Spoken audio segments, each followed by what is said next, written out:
격차가 지금 좀 많이 줄고 있습니다. 한길리서치가 지난 22일에서 23일까지 조사한 결과 먼저 보실게요. 김문수 후보가 41.3%, 이재명 후보 46%에 바짝 다가섰습니다. 4.7%포인트 차이가 나는데 이재명 후보는 그 전주에 비해서 1.4%포인트 하락을 했고 또 김문수 후보는 12.7%포인트나 상승을 했습니다. 아, 결집을 많이 했네요. 대한민국이 디비진다. 네. 우리 매일신문이 제가 그 초등고등학교를 나오는 제 고향 대구에 있습니다만 뒤집어진다의 대구 말이 디비진다 아닙니까? 디비진다 그죠? 사실 며칠 전 우리 설란영 여사님을 비롯한 김문수 후보님이 갔을 때 대구가 디비졌습니다. 예. 지금 계속 가시는 곳마다 뒤집기 한판 우리 전통 우리 씨름판에서 정말 막판 뒤집기 한판이 정말 이루어지고 있다라는 말씀을 느끼는데요. 말씀드린 것처럼 한길리서치 같은 경우에도 를 비롯해서 필두로 해서 지금 오차 범위가 보통 3.1%니까 플러스 마이너스 하면은 6.2% 그 차이로 정도죠. 들어간다고 예. 하면은 이것은 누가 이긴다 하더라도 이게 그 누가 완전히 뒤집는 것도 충분히 가능한 그런 범위인데 지금 얘기하고 있는 한길리서치 지난 5월 22일에서 23일까지 있었던 여론조사 같은 경우에도 김문수 후보님이 41.3%로 이재명 후보 46%에 4%대로 좁힌 것 아닙니까? 네. 그래서 제가 어떻게 표현하면 쩍 붙었다. 떡 붙었다 이렇게 얘기하는데요. 귀가 쩍 붙는 그런 느낌 좋은데 지난주가 이제 쩍 붙였다고 하면 이번 주는 막판 뒤집기 한 판에 어떤 건가 있는데 저는 딱 생각해 봤더니만 이게 그냥 이렇게 총체적인 것뿐만 아니고 대구 경북에서도 격차를 쫙 늘렸고 서울 같은 경우에도 그 리얼미터입니까? 예. 예, 오히려 뒤집었고. 뒤집어죠. 예, 또 그 갤럽 같은 경우에는 충청도에서도 역전을 이루는 그렇죠. 그런 식으로 해서 지역별로 그리고 또 자영업자와 관련되는 50대 이런 별로도 계속 뒤집히는 그 부분들이 나오고 있습니다. 근데 이런 부분은 어떠냐 하면은 단순히 올라가는 걸 넘어서 상대방 진영의 반응을 보면 알 수 있습니다. 그 어제 일요일 오전이었습니까? 제가 YTN 방송하기 직전에 이재명이 정치개혁 보복 안 한다, 통합한다, 뭐 이런 식의 기자회견을 하더라고요. 네. 그걸 보니까 야 이거 진짜 급하긴 급하구나. 완전히 지금 우리 경상만 더 말로 다리 뭐 이렇게 그런 얘기가 있는데 완전히 지금 그 뒤에 그 쫓겨오는 것에서 역전 당하지 않을까 하는 그런 걱정의 발로들이 민주당에서 나오는 걸 보면은 말씀드린 것처럼 여론조사에 김문수 후보의 상승세 로켓 속도의 상승세가 심상치 않다. 제가 그렇게 말씀드리고 싶습니다. 네. 맞아요. 지금 이제 선거에서 가장 중요한 건 지금의 여론조사가 아니라요. 여론조사가 추세가 뭐냐 이게 가장 중요한 건데 지금 이제 2주 전과 지금 똑같은 한길리서치 비교하면요. 2주 전에 비해서는 지난 10일입니다. 그때는 격차가 그때는 이제 김문수 후보의 지지율이 28.6%였거든요. 그게 무려 2주 사이에 12.7%포인트 상승을 해가지고 지금 바짝 붙었고요. 지금 현재 지금 격차가 어떻게 되느냐 이렇습니다. 10일날 조사했을 때 격차가 16.2%포인트 굉장히 많이 났었죠. 근데 이제 이제 시간이 흐르면서 커피 120원, 커피 원가 120원 나왔고 노쇼 호텔 경제론 이게 얘기 나왔던 게 14일입니다. 이때가 이제 8.2%포인트로 확 절반이나 줄어듭니다. 그러고 나서 이번 조사에서 드디어 4.7%포인트가 나왔어요. 그러니까 방송 토론 아마 했던 그 효과도 있을 거예요. 방송 토론을 보니까 이재명 후보가 본인은 준비된 대통령이라는 캐치프레이즈를 내걸었지만 실제 답변을 들어보니까 준비된 게 없고 중언부언하고 횡설수설 하더라. 이제 이런 것들이 이제 국민들한테 인식이 되면서 준비가 좀 안 돼 있고 이재명 후보보다는 김문수 후보가 좀 많이 돋보였다. 그리고 이준석 후보가 굉장히 이제 이재명 후보에 대해서 드라이브를 많이 걸었었거든요. 거기에 당황하는 이재명 후보가 어쩌라고요. 그다음에 극단적이다. 이런 말만 반복하는 거 보면서 지지율이 좀 많이 떨어진 게 아닌가 그렇게 지금 볼 수 있을 것 같습니다. 저희 댓글창 보니까 희망회로 돌리냐 또 이런 식의 말씀하시는 분들이 있는데 그냥 저희 수치 있는 그대로만 다루겠습니다. 맞습니다. 희망 고문한 적 없습니다. 근데 이게 가장 중요한 건 뭐냐면 지금 이게 거북섬 논란이 이제 나왔지 않습니까? 근데 이게 지금 여론조사 아직 반영이 안 됐어요. 그러니까 이재명 후보가 손댔다는 하면 무조건 비례가 있거나 아니면 실패하거나 이 둘 중에 하나밖에 없는 건데 큰 게 나온 거죠. 거북섬에 있는 웨이브 파크 네. 이 논란 때문에 이게 논란이 여론조사에 반영된다 그러면 아마 좀 더 주춤하지는 그런 조사 결과 나오지 않을까 싶습니다. 일단 말씀을 정교하게 하셔야 될 것 같아요. 네. 또 고발당하시면 안 돼요. 웨이브 파크입니다. 웨이브 파크. 네. 예, 그렇습니다. 근데 저희가 또 하나 지지율 짧게 좀 말씀을 드릴게요. CBS가 KSOI에 의뢰해서 지난 23일부터 24일까지 조사한 여론조사 결과입니다. 이재명 47.3, 김문수 39.6, 이준석 9.6% 순서였습니다. 여기도 일주일 만에 5.1%포인트나 격차가 줄었습니다. 그 CBS 같은 경우에 여긴 또 이제 진보 성향의 언론사죠. 그렇죠. 근데 이제 KSOI에 의뢰한 이 조사조차 이제 조사 결과가 격차가 많이 줄었다. 특히 이제 두 후보 간 격차가 12.8%포인트에서 7.7%포인트로 한 자릿수로 많이 줄었다. 좀 말씀을 드립니다. 저희가 왜 이런 조사 결과를 좀 말씀을 드리냐. 여기서 또 어떤 거를 저희가 볼 수가 있냐. 지난 조사에는요. 그 영남권이 결집하는 모습을 좀 국힘에 결집하는 모습을 좀 보였다면은 최근에는 갤럽을 포함해서 여론조사에서는 그 민심의 바로미터라고 볼 수 있는 충청권에서 김문수 후보가 상대적으로 앞서는 조사들이 좀 나오고 있어요. 조사 결과가. 그래서인지 이제 김문수 후보나 이재명 후보 둘 다 나란히 충청을 좀 찾기도 했고요. 예. 그렇습니다. 그 한마디로 이렇게 뭐 어제 저녁 제 방송을 하면서 김문수가 대세인 10가지 이유 네. 제가 거의 1시간 가까이 지역적 그리고 계층적 어떤 그 정치적 성향별로 다 이렇게 하나 분석을 했는데 저는 이 부분을 가장 핵심은 김문수의 이재명 무력화 이렇게 하나 표현을 하고 싶습니다. 네. 사실 지난번에까지 뭐라고 했습니까? 이재명은 합니다. 도덕성은 좀 떨어져도 능력은 이재명 이런 얘기했지 않습니까? 네, 예, 예. 근데 딱 뒤집어 봤더니만 진짜 능력자는 김문수였던 게 밝혀진 거죠. 결국 한마디로 진짜와 가짜 프레임이 아주 심화됐습니다. 네.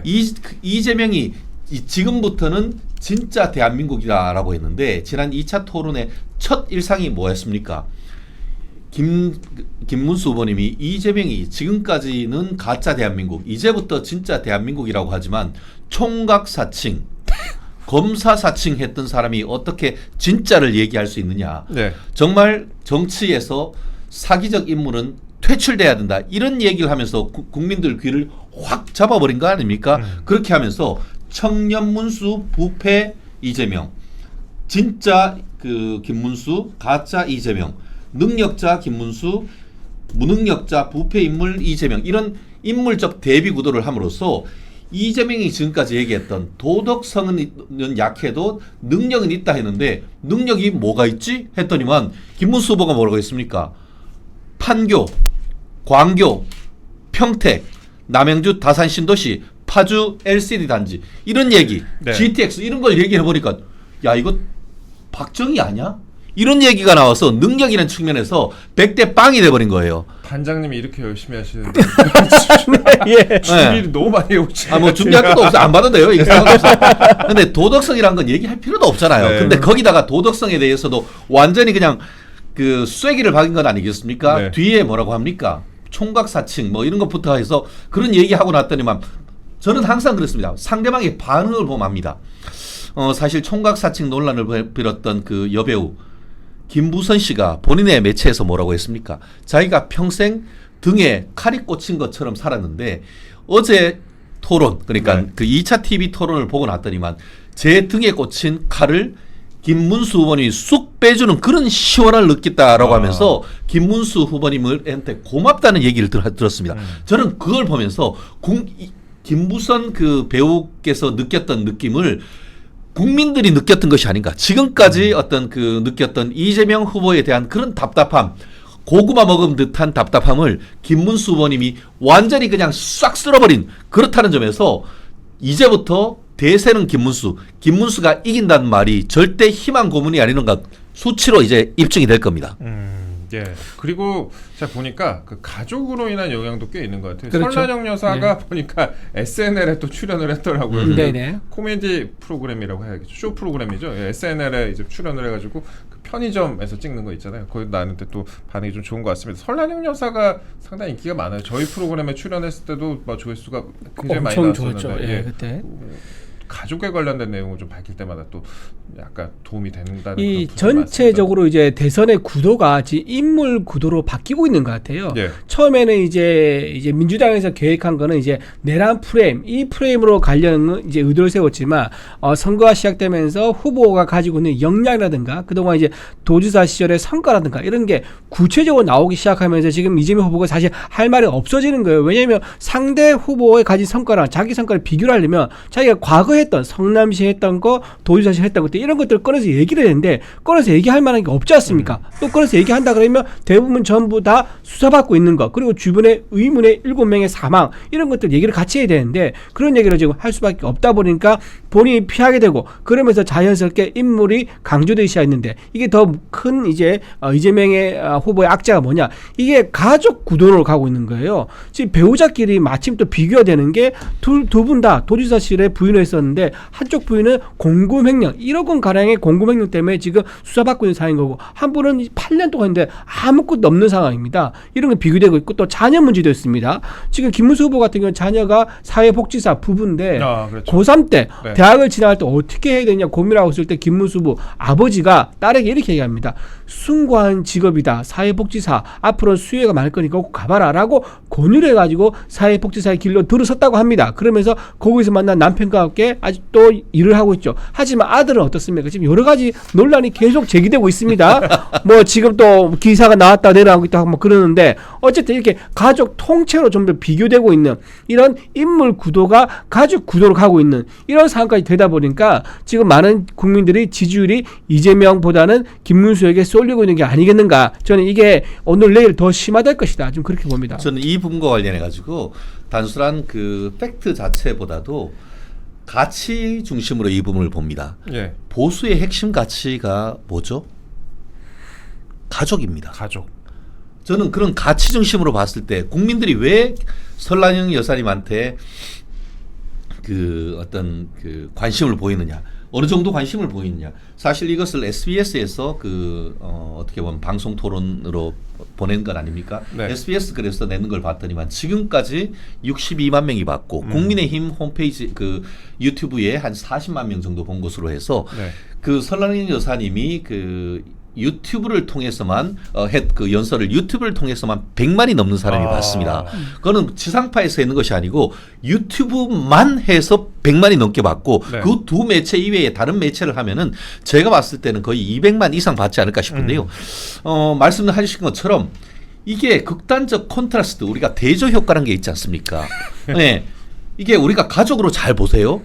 지금 그 김문수 그리고 그 이재명 했을 때에 가족에 대해서 꺼리낌 없이 얘기할 수 있는 부분은 김문수 후보입니다. 이재명 가족에 대해서 입에 기억자도 못합니다. 그리고 어떻습니까? 배우자 설란영 여사님은 지금 나와가지고 찬조 연설하고 이 그 뉴스 캐비넷 나와가지고 인터뷰하고 있는데 민주당한테 그 카메라를 들이대면서 인터뷰 요청하니까 우린 인터뷰 안 하는데요. 도망다닙니다. 민주당이 지금까지 뭐라고 했습니까? 숨기는 자가 범인이다 라고 했지 않습니까? 왜 그랬죠? 지난번 2000년 그 20대 대선에서는 밥을 지어요 하면서 책도 내고 네 크리스마스 전날 고 김문기 씨 발인 날인데도 불구하고 이 부부지간에 이재명 부부지간에 이 크리스마스 산타 오장을 하고 깨춤 네, 췄습니다. 네. 그렇게 적극적으로 나섰던 사람입니다. 그런데 이제는 말이 좋아 조용한 내조. 한마디로 강제적 조용한 선거운동 아닙니까? 나와서 얘기할수록 이재명 떨어지죠. 표 떨어지는 그런 가족 아닙니까? 또 하나 다른 이제 가족. 김문수 후보님 그 무남 동료 동주시 거기 같은 경우는 어떻습니까? 사실 아빠 서울 때 상대 나왔다고 하면은 그 정도 어떤 스펙이라고 하면 어떤 식으로라도 해가지고 더 좋은 학교 보낼 수 있을 텐데 자기 실력껏 해가지고 물론 수도권에 있는 좋은 캐톨릭대 사회복지학과 나와서 남편도 같은 과의 CC 아닙니까? 그때 결혼했을 때가 경기지사 때였습니다. 우리가 보통 사람이었으면 경기지사는 요즘 결정사 결혼정보회사의 A급 중에 특 A급 신부 아닙니까? 그런데 자기 친구 데리고 와가지고 결혼했는 이거는 파도 미남 아닙니까? 그런데 이게 이재명 후보님 같은 경우에는 봤더니만 뭐 아드님이 공부 잘해서 고대도 가고 뭐 갑자기 제가 조국을 불러서 죄송한데요. 조국 아들은 법조인 시키려고 하고 딸은 의사 시키려고 했다가 오히려 가족이 폭망해 있는 거 아닙니까? 그런 비리가 어디 있습니까? 그런 분들이 다 같이 나와서 본인의 정치적 고향이라고 할 수 있는 부천에서 3대가 나와서 선거운동을 하는, 국민들은 거기에 감동하는 겁니다. 그 가족이란 가치에 국민들이 열광한다. 그렇기 때문에 희망 고문이 절대 아닙니다. 김문수가 이깁니다. 그 김문수 후보의 이제 청렴서 이거 더 짧게 말씀드리면 그 개혁신당에 있는 이제 당직자인데 본인이 아주 꼬꼬마 시절에 그 경기도에서 일한 적이 있는가 봐요. 그때 이제 집에 가서 사모님께 뭘 전달해야 되는 그런 일이 있었는데 그때 집을 갔는데 주소를 받아보고 그 주소가 맞나 의아하면서 갔다 그러더라고요. 알고 보니까 부천에 있는 임대아파트 주소를 알려주더라고요. 그랬다더라고요. 도지사 시절에도 부천에 임대아파트에 살고 있었었고 그래 갔대요. 갔더니 설랑이 여사가 이제 반갑게 맞이하면서 그 아주 어린 이제 거의 인턴급 되는 그런 이제 직원이 찾아온 건데도 불구하고 집에 들어오라 해가지고 이제 다과라든가 이런 걸 이제 대접해주고 따뜻하게 환대를 받았다 하더라고요. 그래서 본인이 도지사신데도 부천에 있는 임대아파트에 살고 있고 또 사모님 직접 나와가지고 응대도 해주고 다과도 해주는 거 이게 감동을 받은 게 지금도 잊지 못하고 있다고 얘기한 적이 있거든요. 이런 식으로 그러니까 겉과 속이 늘 한결같은 진짜 인성을 가지고 있는 분이다라고 말씀드릴 수 있을 것 같습니다. 예. 가족 얘기 지금 참 오래 했네요. 자, 우리 있네. 준비해야 됩니다. 그래서 나는 이제 가장 하고 싶은 얘기가 뭐냐면 네. 이제 김문수 후보 굉장히 순수한 모습이 있잖아요. 네. 그 모습 중에서 가장 인상적이었던 게 어머니 얘기를 하면서 눈물 짓는 게 있었어요. 네. 그러면서 어머니가 유언으로 이런 말씀하셨대요. 문수야, 대학 졸업하고 퇴임하면 안 되나? 이런 말을 하시다 그러더라고요. 그거 얘기하면서 약간 눈물 찡하는. 네, 맞아요. 예, 그래서 그 말 들었을 때 너무 참 짠한 거예요. 어머님에 대한 생각이라든가 이제 본인 학생 운동하면서 그 열정이라든가 이런 걸 바라보는 어머니 입장이라든가 이런 게 다 이제 한 장면에 나오는 거 저희 아니겠습니까? PD가 아마 그 영상 잘라놓은 게 있을 건데 그 영상까지 보고 한번 넘어가실까요? 오. 예. 네네, 있나요, 예. 영상? 영상 네네. 아마 있는 것 같은데 알아서 재생해 주세요. 예. 문수야, 이거구나. 대학 졸업하고 데모하면 안 되나 이랬습니다. 그게 우리 어머니 유언이셨어요. 세상에 저만큼 어머니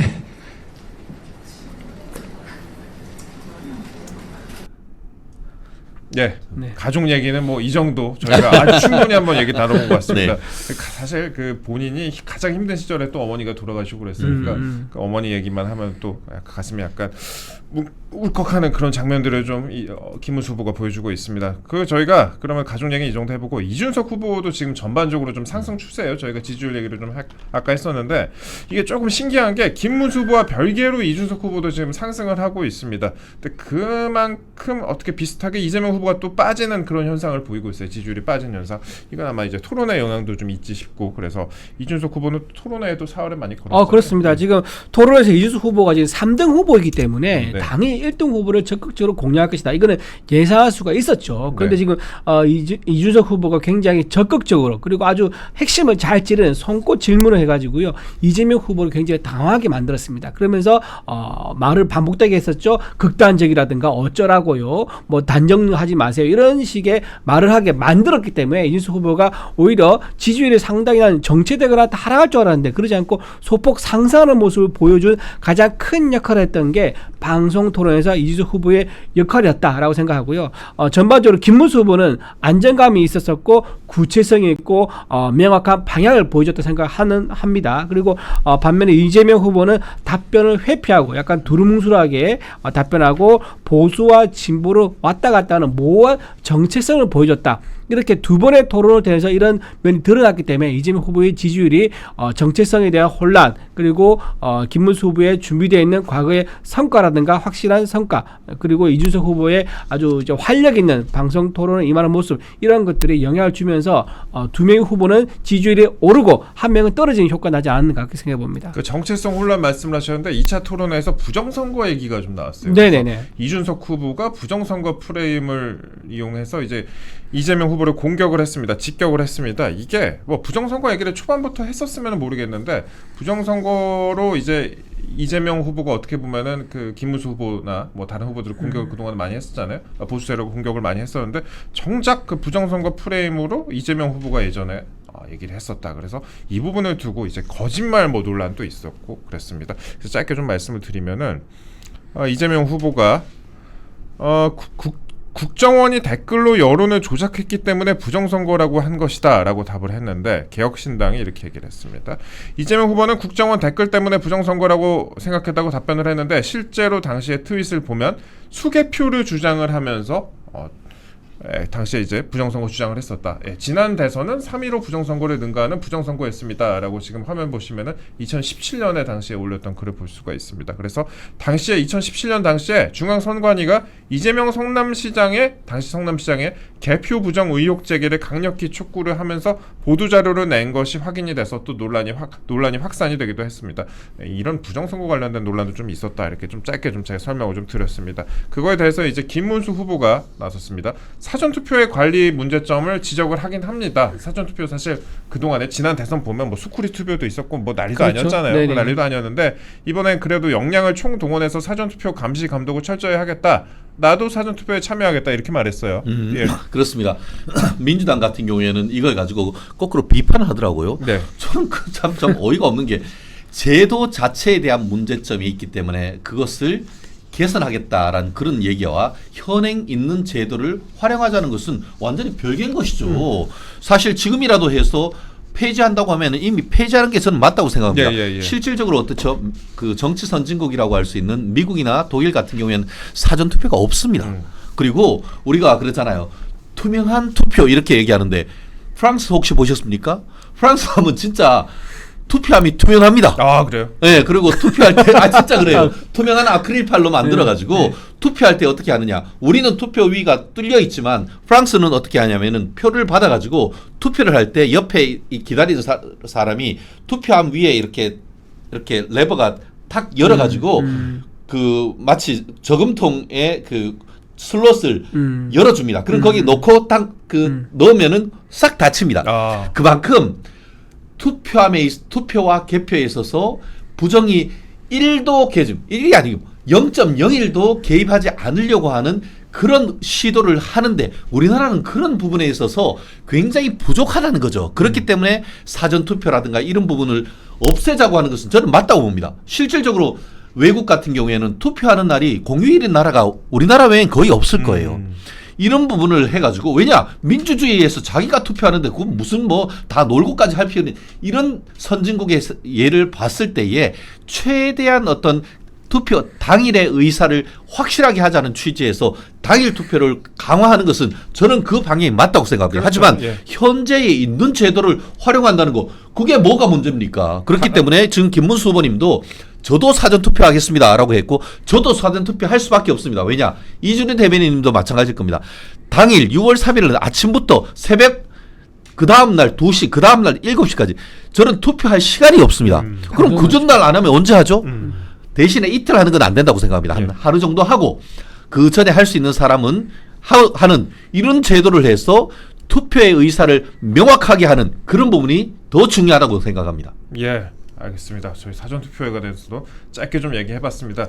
사실 사전투표 뭐 불신하시는 분들 많이 계시죠. 그 지난번에 뭐 소쿠리 투표 이런 영상 같은 거 많이 보셨을 것이고 당시에 저도 충격적이었던 게 지난 대선이었죠. 그때 그 주민센터 앞을 지나가는데 그때 코로나 아마 그때 때문이었을 겁니다. 그래서 소쿠리 투표 같은 게 진짜 제 눈으로 그걸 목격을 했어요. 그래서 제 당시 카메라로 찍어갖고 방송국에 제보까지 했는데 그 영상까지 보도가 되기도 했었는데 그랬던 사전투표였었는데 그래도 지금 일단은 제도가 살아있고 그 다음에 뭐 어떻게 보면은 상대방 진영에서는 이 사전투표를 적극적으로 이용을 하고 있으니까 그래도 이번에 뭐 제도 개선과 관련해서 지금 문제점이 여러 번 지적이 되고 있지만 그래도 당의 역량을 총동원해서 사전투표의 감시 감독을 철저히 하겠다라고 그렇습니다. 밝힌 만큼 당일 투표가 어려우신 분들은 사전투표를 이용하시는 것도 어떨까라고 생각을 해봅니다. 이게 어떻게 보면은 정말 당일에 어려운 사람들이 있단 말이에요. 그거 관련해서는 저 짧게 좀 이 정도로 설명을 드리고요.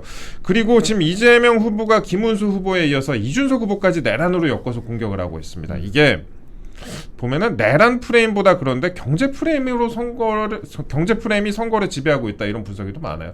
내란하고 이제 공격을 했는데 내란이라는 얘기를 하도 많이 하니까 이제 잘 약발이 잘 먹히지 않아요. 그렇죠. 약발도 먹히지 않을 뿐만 아니라 이게 네. 선거를 이제 하게 되면 선거의 목적이 뭡니까? 미래의 지도자를 뽑아가지고 우리를 네. 어떻게 이끌어 줄 것인가, 그리고 우리의 삶이 어떤 방향으로 갈 것인가를 우리 손으로 정하는 거예요. 네. 그런데 지금 미래에 지금 선택을 해야 되는 이런 상황인데 자꾸 과거 얘기만 하고 과거에 있었던 뭐 자기들 유리한 것만 얘기를 해서 프레임을 짜려고 하는 게 먹히지 않는 거죠. 지금 많은 자영업자들은 커피 원가 120원이라고 얘기하는 저 사람은 어떻게 우리 지도자를 뽑아가지고 우리 자영업자들을 우리가 지원해주고 자영업자들 보살펴 주겠느냐라는 그런적인 의문을 가진 수밖에 없는 겁니다. 그러니까 700만 자영업자가 들고 일어나서 지금 반발하고 있는 거고, 노쇼 호텔 경제론도 만약에 과거에 실제 그렇게 성공한 적이 있으면 한번 들어보겠는데 그 실제 성공한 적도 없잖아요. 근데 지금 앞으로 자기가 정권 잡으면 이걸 우리나라 한반도 전체를 대상으로 한번 실험을 해보겠다라는 식으로 지금 하고 있으니까 전부 다 미래가 불안할 수밖에 없구나라고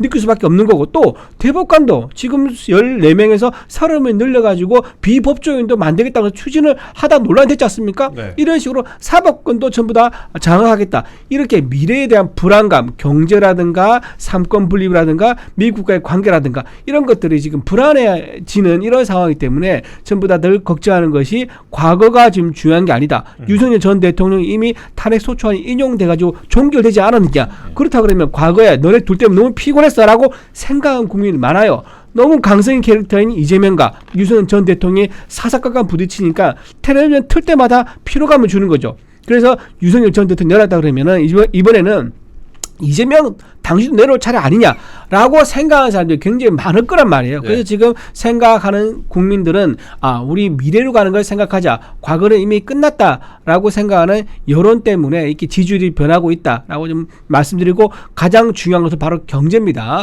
커피 원가 120원, 그렇죠. 호텔 경제학 이걸로 많이, 그렇죠. 50대에서 굉장히 지지율 조정이 많이 있었어요. 경제는 생존이기 때문에 중요한 거예요. 그래서 결국 미래 정치는 정책색으로 하는데 가장 중요한 생존의 문제가 달려있는 경제 이슈에 지금 이재명 후보가 큰 실책을 한 게 있는데 이게 만회하기는 쉽지 않을 것이다. 저는 그렇게 봅니다.